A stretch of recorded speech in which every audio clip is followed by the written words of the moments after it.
வந்து அந்த அந்த வீடியோவில் பார்த்துருப்போம். ஸோ இப்போ அடுத்தது பார்க்கலாம்.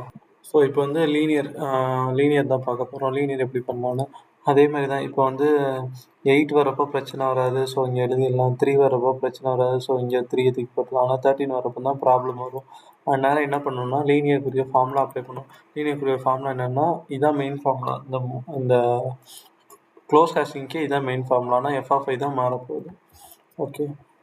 ஸோ f(i) வந்து இதில் என்னென்னா 0 1 2 3ன்னு போகுது. அவ்வளோதான் லீனியர் தான். So h' of x equal to h of x plus f(i) minus 10. இங்கே f(i) என்னென்னா வந்து 0 போட்டு செஞ்சு பார்ப்போம். ஓகேவா? அதான் போட்டு இப்போ h of x கண்டுபிடிச்சிடலாம். இப்போ என்ன வரப்போகுதுன்னா 13 தான் நம்ம அடுத்த element. So h of x இங்கே 30ல் தான் ப்ராப்ளம் வந்தது. ஸோ அதான் நம்ம எடுக்க போகிறோம். ஸோ இங்கே ஃபஸ்ட்டு h of x கண்டுபிடிக்கலாம். h of x என்னது ஃபார்முலா?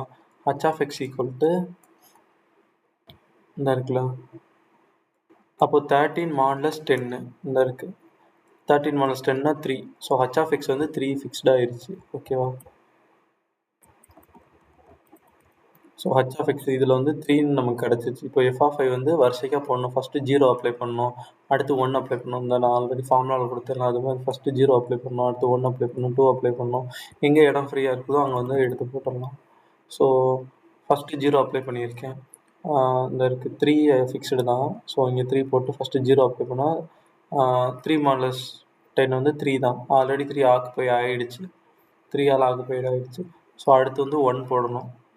f(i) இருக்கிற இடத்துல 1 போடணும். அப்போ 4 modulus 10. 4 modulus 10னா 4th பிளேஸில் எதுவும் யார் இருக்காங்களான்னு பார்ப்போம். 4th பிளேஸில் யாருமே இல்லை. அப்போ 13 கொண்டு வந்து எழுதிடலாம். அவ்வளோதான், முடிஞ்சிருச்சு. ஸோ இப்போதைக்கு எது முடிச்சிருக்கோம்? 8 முடிச்சிருக்கோம், 3 முடிச்சிருக்கோம், 13 முடிச்சிருக்கோம். 8 3 13 முடிச்சிருக்கோம். அடுத்து 6 வரணும். 6 modulus 10 வந்து 6 தான். ஸோ வந்து இங்கே ஆக்குப்பை ஆகும். அதாவது மெயின் ஃபார்முலாவில் அப்ளை பண்ண சொல்கிறேன். 6 modulus 10 வந்து 6 தான். ஸோ இங்கே வந்து ஆக்குப்பை ஆகிடும். அடுத்து என்ன? 4 modulus 10. 4 modulus 10னா 4. 4th பிளேஸில் ஆல்ரெடி ஒருத்தவங்க இருக்காங்க. ஸோ அப்போ என்னென்னா நம்ம லீனியர் ஃபார்முலாவுக்கு போகணும். லீனியர் ஃபார்முலா என்னது? h' of x equal to h of x f(i). h of x என்னது? இப்போ வந்து x வந்து 4, h' of 4 தான்.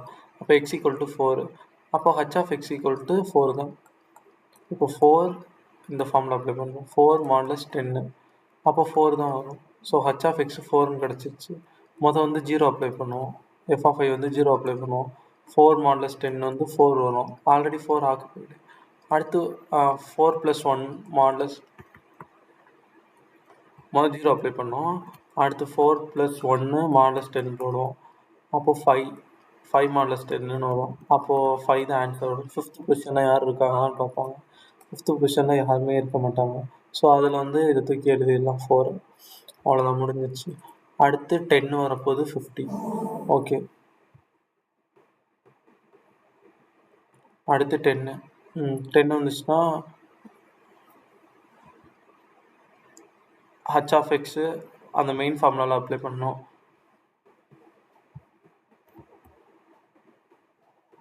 இதில் அப்ளை பண்ணணும்.